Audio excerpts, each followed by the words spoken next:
This episode is brought to you by Groove Washer, the best record cleaners and protective sleeves for your vinyl collection. Ask for the Groove Washer from your local shop or go to groovewasher.com. Discount code VinylGuide10. And now, on with the show. Well, hey everyone, it's Nate. Welcome to episode 396 of the Vinyl Guide, the podcast for record collectors and music nerds. And today we welcome an absolute legend of music and vinyl, Mr. Ed Kuepper, who you may know as a founding member of the Saints, Laughing Clowns, and of course from his remarkable solo career. In 1976, Ed and his then bandmates released a fully band-funded DIY single, I'm Stranded, that to this day is credited with kicking off the punk movement. That I'm Stranded single was so powerful that people often put the Saints single and debut album alongside the Damned, Sex Pistols, and the Ramones debuts as the first and most highly influential bands of the era. And what makes this story even more remarkable is the Saints came from Brisbane, Australia, which at the time was not the burgeoning metropolis as it is today. The four of them recorded, then pressed this single, then mailed it to all parts of the world. It was an absolute Hail Mary pass that proved to be more powerful and influential than anyone expected, including Ed and the Saints themselves, which he discusses today. In today's chat, Ed talks all about the history of that single, how the Saints made the record, which is now extraordinarily collectible, the process of sending those records around the world, recollections of the various Saints releases, the upcoming box set, an alternate mix of the I'm Stranded album. We talk about Eternally Yours, Prehistoric Sounds, Laughing Clowns, Prince Melon Records, and of course, Ed's remarkable solo career, which is being celebrated with two new solo reissues, Electrical Storm and Honey Steals Gold. They're back on vinyl and streaming services, special colored vinyl pressings available at edkuepper.com and remotecontrolrecords.com.au. Now, by the way, there is an extended version of this interview available only to show patrons at patreon.com/vinylguide. More Ed, more details, more fun, and it's commercial free and high resolution audio. Plus, supporting us on Patreon helps support this show, and we finagle extra discounts and many extras for show patrons. So please, if you're not a patron already, make it happen now. Patreon.com/vinylguide. And we thank you in advance for your support. And one final note, we have nearly 400 other interviews and episodes you can enjoy anytime simply by following the Vinyl Guide podcast in your podcast app for free. Interviews with the likes of Jay Mascis of Dinosaur Jr., episode 393, Perry Farrell and Eric Avery of Jane's Addiction, episode 387, East Bay Ray of Dead Kennedys, episode 355, the Australian music legend himself, John Foy, episodes 340 and 341, another Australian powerhouse, FIFA Riccobono of Albert Productions, episode 338, and lots more. Enjoy hundreds of hours of vinyl and record nerdery talk with some of music's most legendary artists by simply following the Vinyl Guide podcast in your podcast app. There we go. With the upfronts done, let's talk to music legend and DIY record pressing pioneer, Ed Kuepper. Ed, here on the show, we talk about records, rare recordings, record collecting. Is it fair to say you're a record collector? Do you identify yourself as a record collector? Well, I collect records. Yeah, I guess it's a fairly broad term. Yes, I do collect records. Yeah. In terms of your record, I assume you're listening to records every day, making time for them every week. Do you get much time to spend with them? No. The COVID thing was actually good for that because I actually got a chance to sit down and just listen to records for hours a day, and which I hadn't done for years. So the records that I like to listen to are the ones that I've always kind of had. I don't necessarily, need to have a thing that's been recorded in the digital era on vinyl kind of thing. So in that sense, I'm not you're not so much a format purist, but something that's recorded in the 70s that was originally intended for vinyl. Yeah, I think so. That, and I mean, a lot of the records that I've recorded myself were intended to come out as vinyl. Some of them didn't, so we're looking at addressing that, as well as reissuing some other things. But I think I derive a lot of pleasure out of listening to my old records and an album maybe that I hadn't heard that came out of that era. I kind of, like to hear in that format, certainly. So with these new reissues, Electrical Storm and Honey Steals Gold, it must be quite satisfying for you to, again, be presenting these in a vinyl format. Is that fair? Yeah. It's satisfying to have remastered them. It's also satisfying to have them put out as CDs. The CDs sound better than ever before. I'm on the vinyl guide, so I suppose I should be addressing that side of it. It's great. It's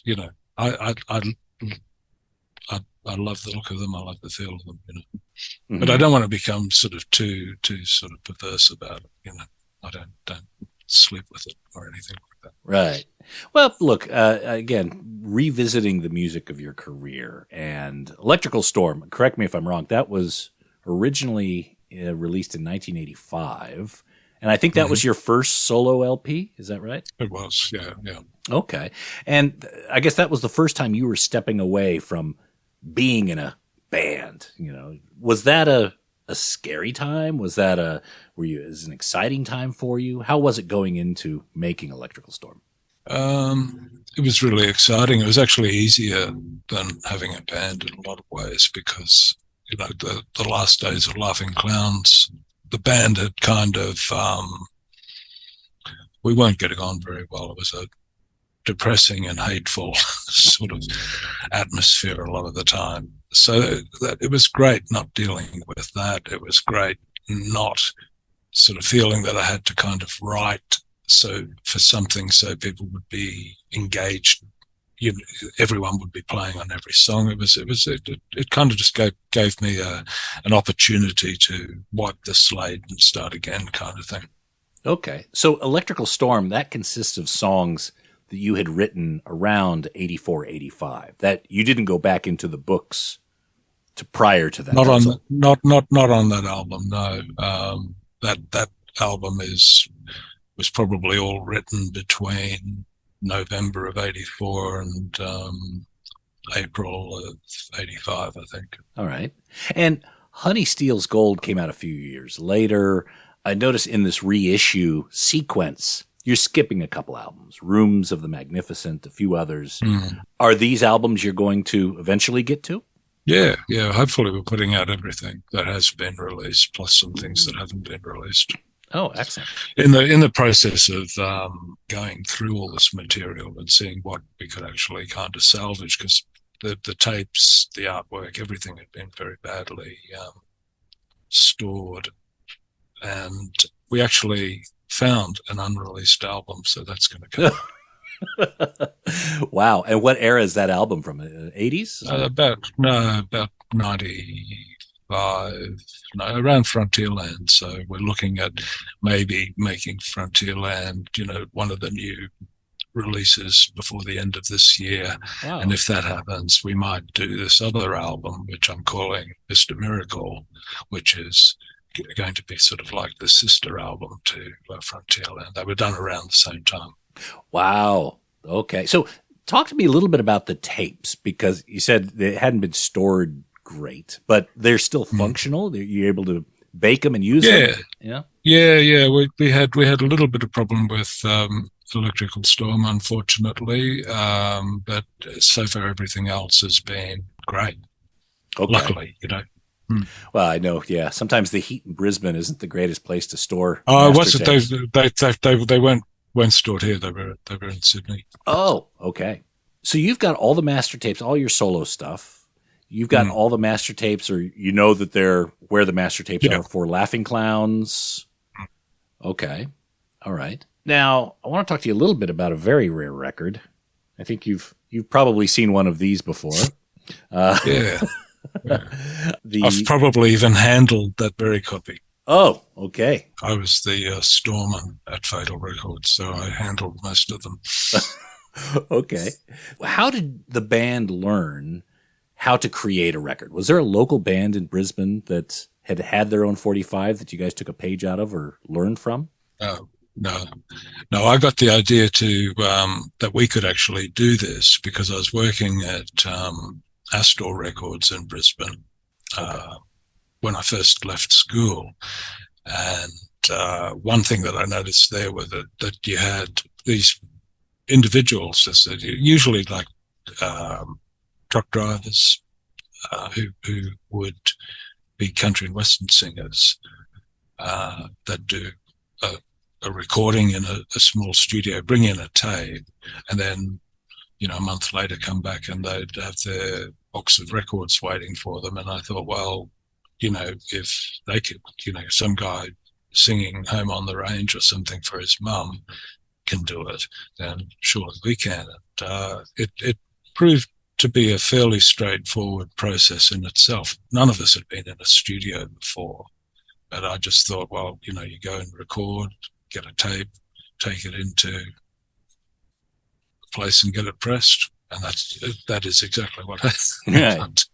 Did the studio that you recorded I'm Stranded in, did they have connections to get the records pressed, or did you have to then find a press? No, I just went back to Astor. And so I just dropped the tape off at the Brisbane office, paid them their $250 for a 500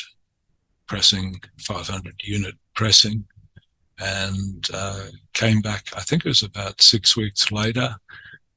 And why I know this, they overpressed by around about, I think, 47 copies, which they charged me for, because I have the $23.50 receipt. So it was an incredibly exciting experience. I mean, as I say, we had no experience. No one had any knowledge really of what to do. We went into the studio. It was recorded and mixed in about 5 hours, I think, and came out. We didn't even have that was the last time we heard the song until we got the record. We heard it in the studio. I don't even remember taking a cassette home. But when we got the record and then I put it on, it was just fucking brilliant. It was fantastic. Now, I understand in the story of this, the tape that you sent away to get the records made was the only master tape of that recording. Mm. Now, for when it came to the album, was that a needle drop of a record that became? Yeah. Okay. The album version is taken directly off one of those Fatal singles because the tape had gone missing. Right. It wasn't returned from a company in the UK. This is where my incredible naivety and ignorance. I should have got it duped and sent them a duplicate, but I just thought, well, they're so keen on releasing the band, they have to be honest. I was, I don't know, I was 20 years old. It seemed quite naive for a person of that age in some ways, but there you go. So the records were pressed in the UK, so they shipped them to the UK? No. Oh, They were pressed here, but there were several pressings of this single. The Fatal pressing was done in Melbourne at the Astor pressing plant. Then where the tape got lost was when we sent it to a company in London, which is called Power Exchange. Yeah. Okay. How many records did you send around the world? We got a copy to every magazine that I thought would do something, basically, which was all the UK weeklies, a couple of things in the US that I sort of heard about. There's Bomb Magazine and I can't remember what the other one was, Rock Scene or something it might have been called. Mm-hmm.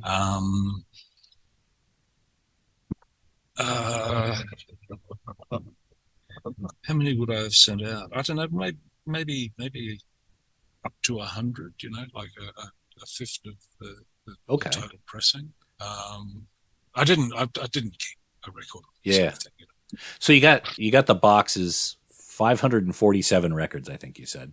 Each of you took a box, and then I guess there was a communal box to just be shipped out. So you were in charge of shipping them around? Yeah, I was both store manager and store man. I don't remember a lot of attendance from any of the other band members when it came to doing this stuff, but it might have happened. Right. It must have cost twice as much to ship them around the world as it did to actually get them pressed, I would imagine. Yeah, it was sort of I was working. Ivor was working. Kim was working. I don't think Chris was. But it didn't really seem that much of an issue. We'd gone to the trouble of putting a record out. I guess you just sort of assume that you're going to have to spend a bit on promotion, which in our case, sometimes a few stamps. The other thing that I should probably mention is that by the time the record came out, I was actually working in the public service, and I was able to sometimes use the postal resources of the Australian government. That's okay. That record's repaid the export debts many times on that shipping, so that's okay. Yeah. I guess the plan for that record when you made it was, let's make this record, let's send it around, let's see what happens. What was the expectation of the band? What did you think was probably the likely scenario of what would happen through that process? That a handful of people around the world would hear about us, buy the record directly from me, then work towards recording a second single. Mm-hmm. Would have been not sort of taking into consideration that we got a really fantastic press response from the UK, which sort of really kick-started things over there, and here too, because there was no interest in the band in Australia. And no, I think at the point of release, my thought was, get it out, make people aware of the fact that we exist, and in a couple of months when we get some returns on the sales, record another song. So that must have been very surreal when you started hearing the press feedback about the single and so many people getting excited about it. Yeah, what was it? Yeah, it was weird. It was weird because we the first review that we saw was an Australian review for a magazine in Melbourne called Duke Magazine, and it was just a total slag off. It was just, it said, this is probably the worst record you're ever going to hear in your life, sort of thing, which was great that it was so negative, but it was a really negative response. Then a few days later, a friend of mine got in touch. No one had phones. The places we lived in, no one actually had phones. And so if you wanted to give news to somebody sort of quick, you have to drive around or, go around to their place. Anyway, a friend of mine came around and he'd been listening to the ABC, and they had on the ABC News that this unknown Brisbane band had gotten, it was taking the UK by storm or something, and it was on the news. So we heard about this review that we got in the UK long before we actually saw it, weeks before. But people started getting in touch, so you get telegrams. That was a sort of speedy communication. I was getting telegrams sent to my mother's place because that was the sort of business address, because I wasn't sure where I'd be living at any given time. So all these sort of urgently call us. Where can we call you? Kind of thing. And I didn't have a phone. No one in the band had a phone. So I got these piles of telegrams of all this desperate communication from mainly from the UK. People buying to. It was kind of like there was no way that we could sort of process the information in a kind of sensible way. Unfortunately, it was just it was all a bit unreal. So one of those telegrams, I imagine, was from that Power Exchange record label. There was a Power Exchange version of that single, not only in the UK, but also Canada and a few other territories. Can you recall like the breadth of what that agreement was with Power Exchange? It was pretty loose and pretty open to interpretation, is all I can remember without looking back on it directly, sort of thing. I mean, even the first, the contract signed in those days wouldn't stand today. It's just the fact that they were all done back then, and it's sort of hard to, backtrack that. I mean, the contract that the Saints signed with EMI wouldn't stand today. I mean, it's a ridiculous contract, full of holes, both, giving them everything, but also enough holes in it. If we had have had an experienced sort of opinion at the time, we could. This is a joke. You don't owe them anything, But yeah, different times. So the Power Exchange was just a one-off just for the single, and then EMI came in and just took it all on. You recently on social media teased a bit about a test pressing for I'm Stranded. Yeah. So I assume at some point in the next year or so we'll see a proper reissue of that and possibly other Saints material. We'll be back after these messages.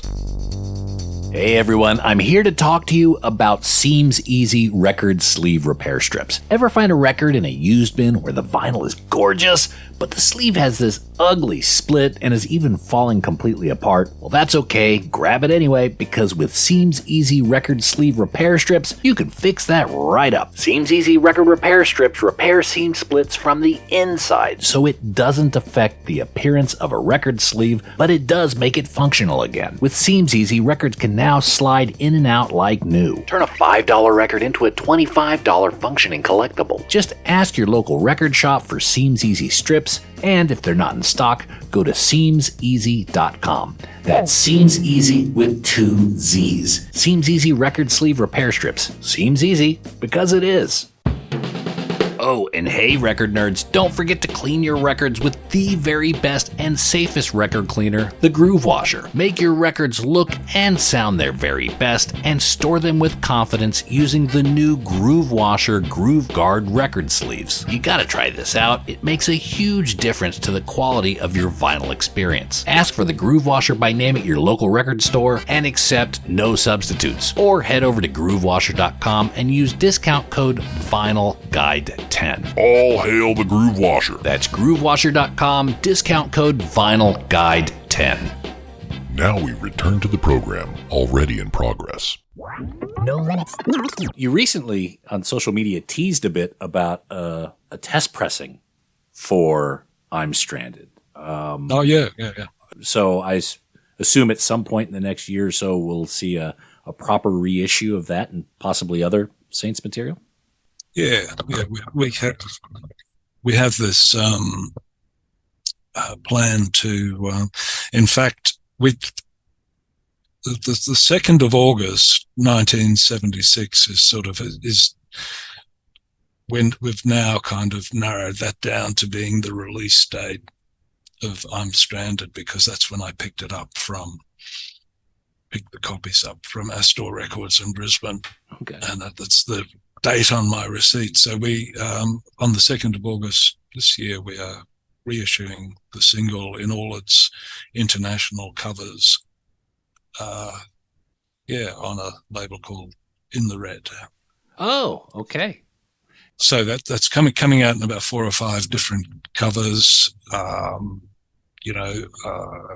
I'm not sure if the vinyl is colored, but, for people that, I know that's the thing with some people. And also, excitingly, I suppose we're looking at doing a box set of the first album and include the alternate mix. It'll be a 4 LP box set with a booklet, a book-ish thing. Oh, wow. Yeah, that's going to follow. I'm not sure when. That'll either be later this year, early next year. I'm not sure about that. But the single is due for August of this year. Wow. All right. So I imagine there's quite a few outtakes or songs that were recorded around the same time that could be included. Like there was the EP, the 1, 2, 3, 4 EP, which had a couple of covers on it, I believe. That could be we got that. That'll be on it. There's the single, the 12-inch single of This Perfect Day, which is a completely different recording to the one that was on the second album. The B-sides of that, there's some live at Paddington Town Hall in Sydney. Then there's also the full live at the Hope and Anchor in London. But I think the most interesting thing for me is the alternate version of the first album. The mixes are different. So running order is slightly song list is slightly different, and it's a different experience. Whether you prefer it to the first album that was released or not is not kind of the issue, but I think people that really it will allow you to hear the first album differently. The mixes are different. So there was an alternate mix, an alternate version back in the day that was compiled. Yeah. It's not something that it's not like me going back and remixing the first album. Right. This is the version that was originally mixed without the band involvement. And when I heard it, it didn't do what I thought it should do. So Bailey and I went to Sydney and we remixed it really quickly. When you say you remix something these days, it's sort of like you at it for a month or something like that. I mean, I think we were there for 2 days and we remixed the album, and the actual released version is more faithful to what I wanted at the time. The unreleased version is maybe a more conventional mix, but because it's a much wider stereo, which I didn't like, I wanted, to me, whenever, my only real experience of the band was either mono recordings that I was doing on my mono cassette deck, or the way it sounded to me when I was standing in front of my amp. So that was the sound that I was wanting, and that's what you kind of get on the released version. The unreleased version, which was mixed by Rod Coe and an engineer, it's really good actually, listening back to it now, but it's really different to my mind. I've played it to some people and they kind of think it's night and day. Other people think, well, I can't really hear that much of a difference. But because it does focus on the stereo, you kind of have to listen to it, attentively, kind of thing. You can't put it on in the background and go make sandwiches in the kitchen or something, because then you won't get the stereo effect. But it's great. I think that'll be there's some really good things in the booklet. Some of the telegrams that I've been discussing,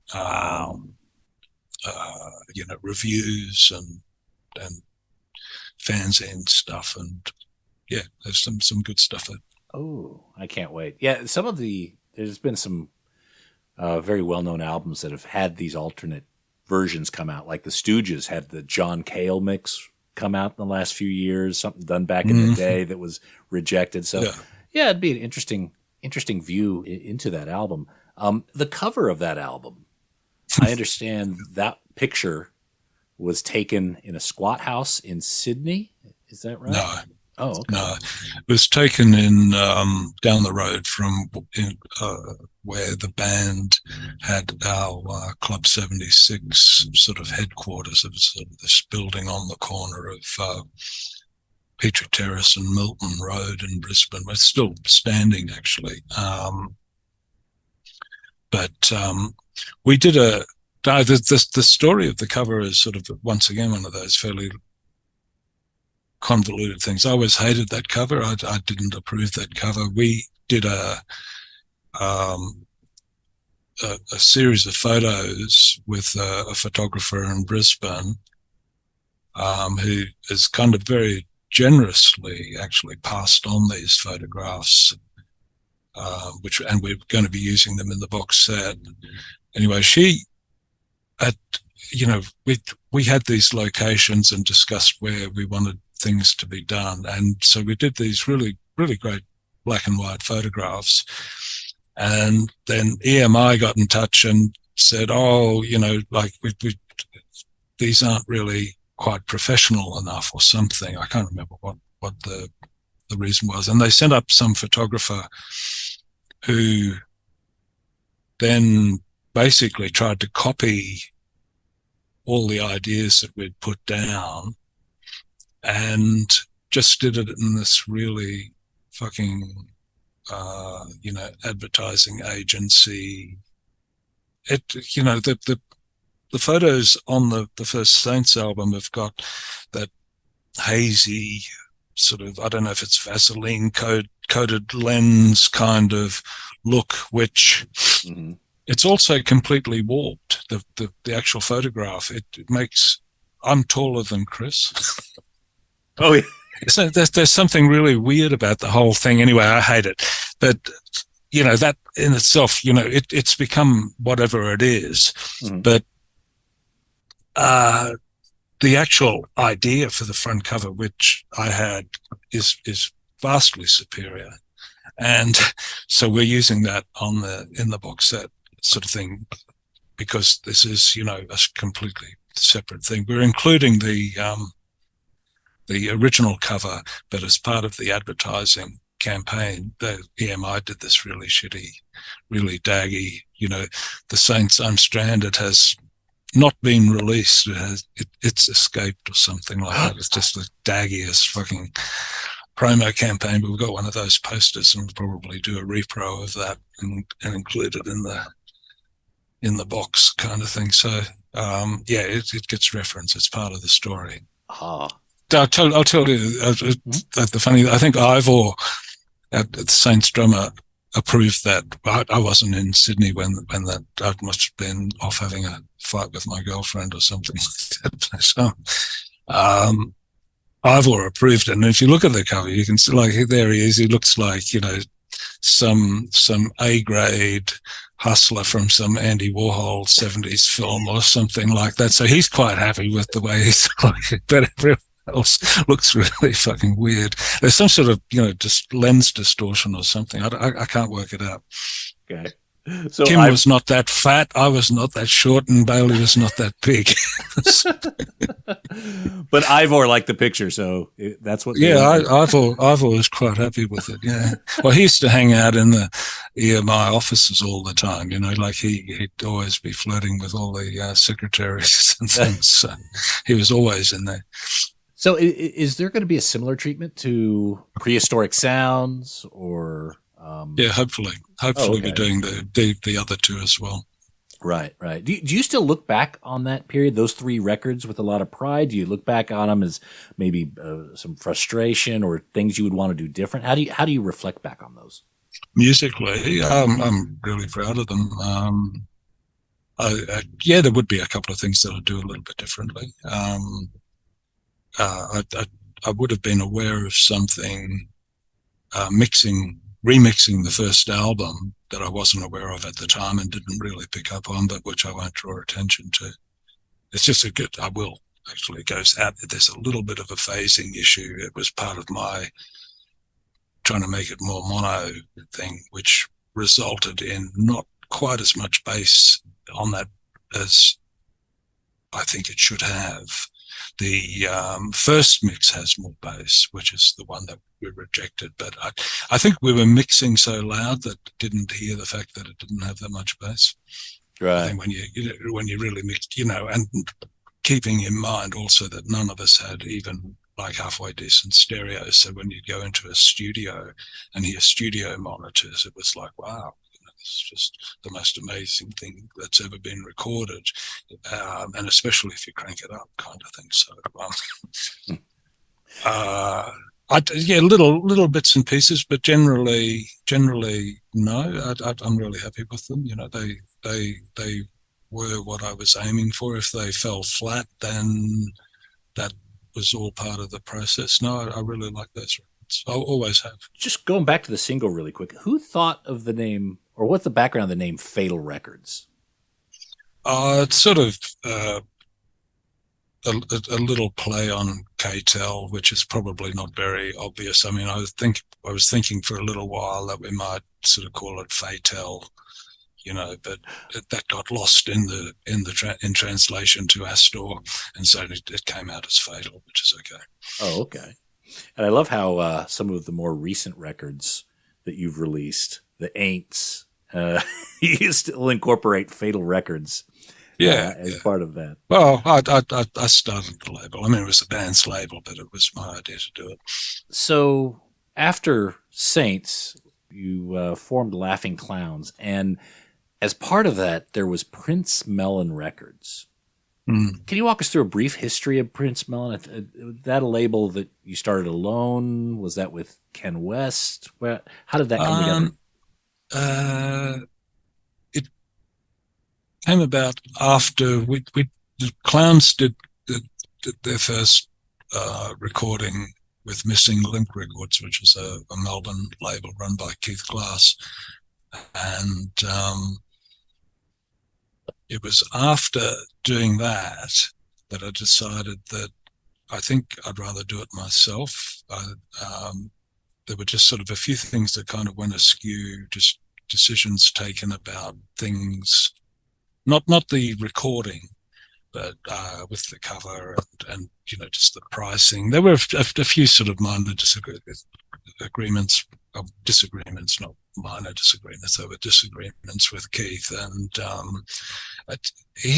I think he was actually wanting something quite different anyway. I remember when we were recording the mini album, Keith came into the studio and he was sort of looking quite troubled. I think he was sort of hoping that my new band would be like a new version of the Saints or something. And but it was a funny kind of thing, him being there. He brought his daughter in, who I don't remember how old she was, probably about 12 or something. And he asked her what she thought of the music, and she said it was great. So I thought, well, fuck you, Keith. Your daughter knows. But anyway. Anyway, so yeah, we kind of got out of that. And then I just thought, well, I've done my own record before. Let's just do that with the Clowns, and that's what we did. Ken West was involved in it. He didn't set it up or anything. Ken did a lot of work when he was working with the Clowns, and it was sort of a shame that we had a falling out, but fallout we did. And but yeah, that was just done. Ken and I would drive out to Parramatta and drop off 50 records at whatever the music shop out there was, that sort of thing. It was all very hands-on, and just done in a similar sort of way to the way the Saints had been done, except by that time, of course, independent records weren't quite the novelty that they were 5 years earlier or something. Mm-hmm. Yeah. Well, I'm Stranded seems to have really kicked off a lot of bands, empowering a lot of bands to think, wow, I could do this myself. Yeah, exactly. It's been all over the place, a very DIY kind of approach, which has also inspired a lot of labels, out of the U.S. Discord and Epitaph directly cite what you and Saints did as, wow, this is something that Why do we need to wait for someone to give us permission and money? We could do it ourselves. Yeah, exactly. Yeah, no, it was a great explosion of stuff, I mean, and these days it's even more sort of easy to kind of get your stuff out. But yeah, in those days there was sort of quite a lot of work involved. Mm-hmm. Now, the I'm Stranded singles, very collectible. Are you aware of what they typically go for on the collector's market? I don't. I had a look at Discogs some time ago. Prices are sort of, anywhere from like a grand to a few grand, mm-hmm. depending on the condition. And I mean, yeah. Does that shock you?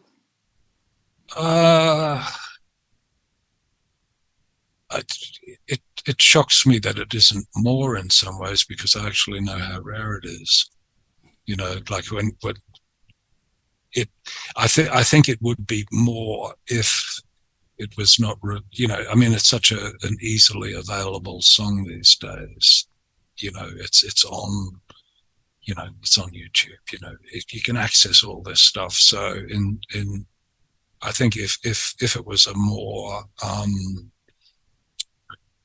restricted sort of market, the way it was pre-internet days, I think it would probably be worth more. It is a really rare record. And you look at any of those records from that era, there's some quite high prices, but on the face of it. But then when you think, well, there's only so many of these things exist, they're sort of, yeah, it's not that crazy, is what I'm saying. Well, yeah, people can get the music, and people can certainly enjoy it, and it's nice. I think you have to love to have the actual artifact, and I can understand that sort of collecting. I think I do that a little bit. If it's something that means something to me, I want a specific issue of it, sort of thing. That's not true for most records, but there are certain things that are important in that sort of way. So is the plan now to be focusing on a lot of these reissues? Because you've got the two out, Electrical Storm, Honey Steals Gold. I'll give the URL, edkuepper.com or remotecontrolrecords.com.au. I'll put those in the episode page. These are just the first of many sort of reissues, revisitations of your work, yeah? Yeah. Okay. All right. We've got one album here that's Character Assassination. Yeah. Which I think was on vinyl. There's only one pressing of it from Europe, white vinyl. And let me know if I'm going No, you're right. That in fact, that album is we went to a lot of trouble cutting that, and it is a 100% analog production. Mm-hmm. We even found a cutting house in London which still used analog pre-delay as opposed to digital pre-delay, which is what everyone, all the big places like Abbey Road, etc., were all using digital pre-delay, but we wanted to go 100% analog. So I can't remember the name of the place, but it's on the record there somewhere. So yeah, those records, if you are sort of a vinyl analog, like a real purist, that record is a good one. I sort of encouraged that we look to sort of do it properly, because that came out.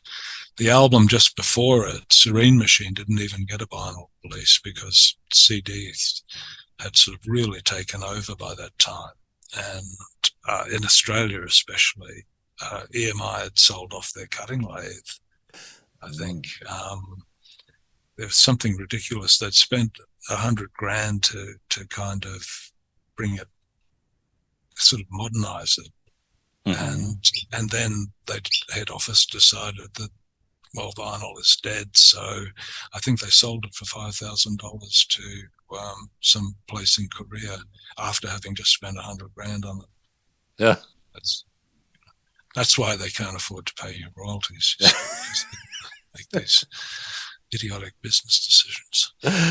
When the Saints were signed to EMI, and living in the UK, that was around the same time that this whole Sex Pistols EMI thing came up. Was there any blowback or impact to the Saints from that Sex Pistols? Yeah, probably a little bit. Yeah, I reckon maybe that some of the kind of more naive and sort of scenester type punks thought we might have been some sort of class traitors or something.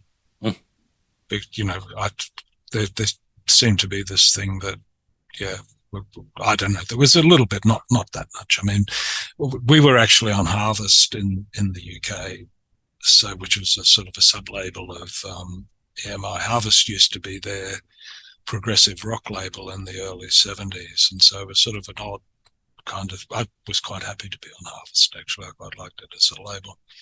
Okay, because I always saw Harvest as a little bit, like you say, prog rock. It seemed like a mismatch, but yeah. The funny thing was that initially it was great. I'm trying to remember his name, Nick Mobbs. I think was the head of A&R when we signed, and he was great. He was really enthusiastic. The thing that, of course, you know, with our lack of experience that we weren't kind of expecting was that 3 months later, Nick Mobbs would be fired, or I can't remember if he got fired or if he quit. Anyway, then there was a new A&R man. So I can't remember his name, but we still had a sort of fairly good.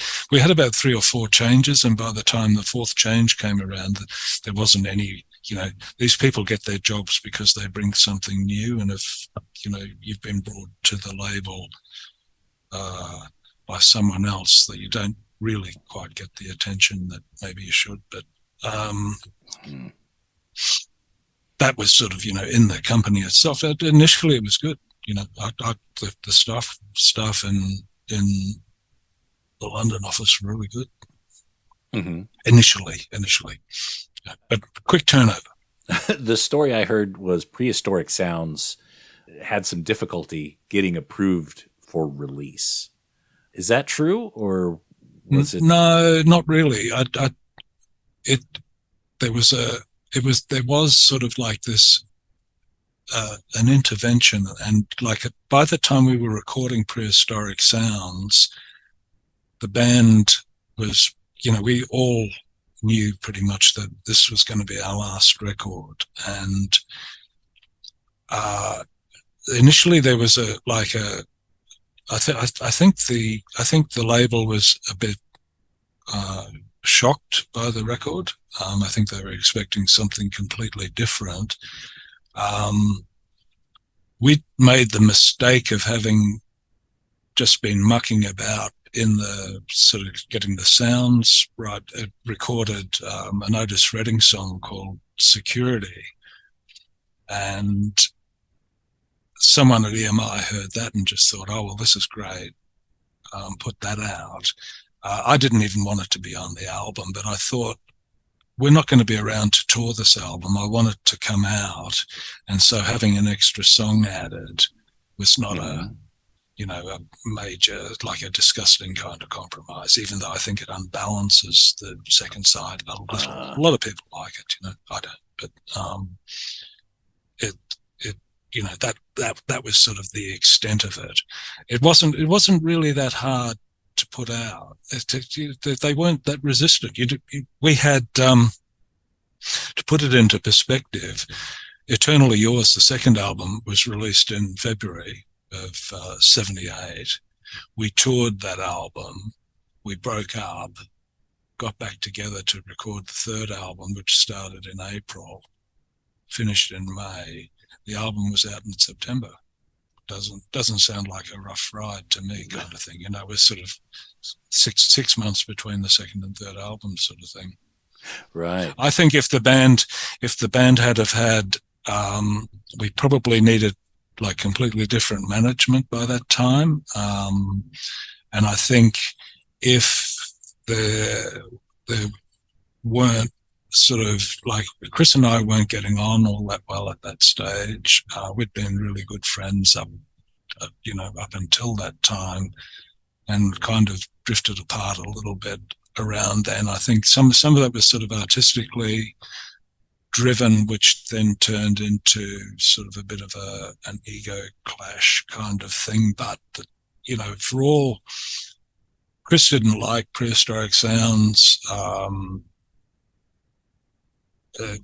Keeping that in mind, I think his performance on it is fantastic. You would get no inkling of it, but he didn't enjoy the process, and he often criticized the album in years to follow. But I thought it was a brilliant performance of his, and I think, before he died, I think he actually came to realize that it was a fucking lot better than he'd given it credit for, sort of thing. So that was good. But no, I think, the band could have gone on. I mean, we had interest from EG Records after Prehistoric Sounds, probably because they were sort of thinking, oh, this band is actually not, what the first album would, there's kind of a depth and a broadness to this band, which,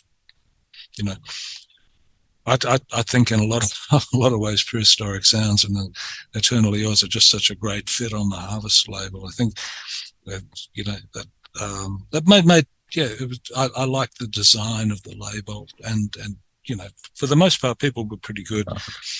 They just weren't around that long. No, I know the Saints were signed to Sire Records in the U.S. Did the Saints tour the U.S.? No.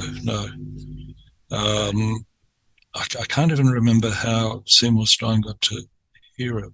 I wouldn't have sent him a record, but anyway, he was Seymour Stein was like an early enthusiast. Promised a lot. Didn't really deliver though. Okay. Yeah. We had the first two albums, Stranded and Eternally Yours, were released in the US. Prehistoric Sounds wasn't. Were there overages to tour the US back in the day? Yeah, no, we were definitely intending to. I mean, I remember going to the American Embassy, getting our passport, our visa stamps and stuff, but it didn't happen.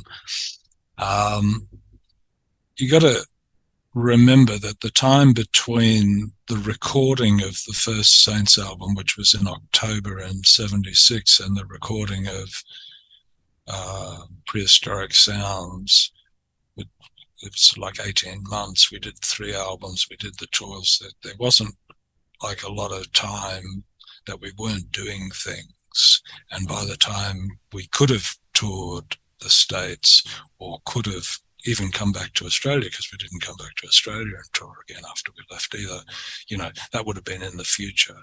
It just wasn't enough time to sort of do all those things. We did did a few shows in, wasn't actually a European tour. We played in Holland, we played in France. Yeah. So back to the reissues. In terms of your solo work, or really work with any of the bands, are there any of the master tapes that are missing and unaccounted for? Anything that is difficult to reissue? Look, I haven't been through everything, so I don't know. I know that there is an issue with one of the Clowns albums, at least. I'm not quite sure how we're going to get around that yet. I think most of the solo stuff we've now got together, and it's sort of in order. There's a lot of it, and there's a lot of things that didn't sort of make it onto albums. So, right. I haven't been through all that. It's just too difficult to find the time. Right. Plus, I don't have a 24-track machine to kind of just chuck a tape on anytime I feel like it. All right. So, Ed, again, thank you so much for coming on the Vinyl Guide and being patient with our record nerd questions and helping us collect some of these facts, because you know how weird we are with stacks. You didn't even start on my Yellow Fontana label collection. So. Oh, no way. Okay. All right. What the Yellow? Okay, that's going to have to be another day, because I know how how precious those are. Do you have a Black Sabbath first pressing on Yellow Fontana? I don't. I have the one that I bought in the time, which was the blue one that followed it. Oh, but it's my copy that I bought in, early 1971 sort of thing. So it is the copy for me. I don't, I don't actually think I've seen one of the. I have the other ones. They're 7 Vertigo records, and they're all. I have each of those on the Yellow Fontana, but not the Black Sabbath. Okay. That was probably the biggest seller. The others probably didn't sell. You had Manfred Mann and Rod Stewart, who was unknown, and can't remember them, but you know the ones. We'll have to have a proper record nerd conversation again at some point. Yeah. All right, so everyone, make sure you check out Ed's recent reissues, Electrical Storm, Honey Steals Gold, both on Remote Control Records. They're available Friday, June 9th. I believe Electrical Storm is already on streaming services. Honey Steals Gold, I think, is coming out on June 9th on streaming. So there are a couple tracks out there. Check them out, listen to them, and then set yourself up to download the entire album or have it downloaded when it's released in early June. You can order vinyl copies, and there's a couple of special colors and pressings at edcooper.com or remotecontrolrecords.com.au. And keep an eye out for further Ed Cooper reissues, including, it sounds like, this Saints I'm Stranded box set that's coming out that is really got me salivating. Ed, again, absolute honor to have you on the show, and look forward to not only your further reissues, but seeing you hopefully live in Sydney, or if I get up north to Brisbane, hopefully we can connect and we'll do some more record nerd chit chat. Okay, pleasure. Thanks for having me.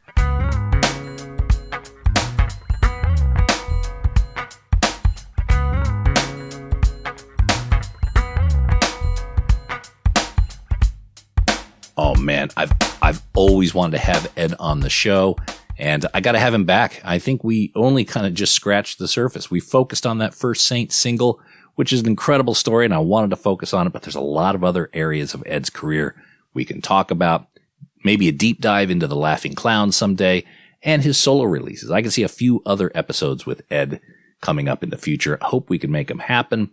Again, in the meantime, check out Ed's reissues of Electrical Storm and Honey Steals Gold on Remote Control Records, available at edcooper.com or remotecontrolrecords.com.au. All that music is available on streaming services, so if you have Apple or Spotify, you could check out some songs now or set yourself up for the full download of the album when it's available. And don't forget, we've got an extended and commercial-free and high-resolution audio version of this interview available only to show patrons at patreon.com/vinyl guide. Help support the show and enjoy all the extras. And that's it for this episode of the Vinyl Guide. Thank you so much for tuning in. Please share these episodes on your social media. Share them on Facebook, tweet them out on Twitter, put them up in the Reddit forums or the Facebook groups. Show your record nerd friends how to get a podcast on that smartphone of theirs. That is always appreciated. And we'll be back shortly with a brand new episode. So until we talk next time, get out there and buy some records, people. Cheers. That's it for this episode of The Vinyl Guide. Send your thoughts to Nate at thevinylguide.com or follow or tag us on Instagram at Vinyl Guide. Until next time, keep spinning.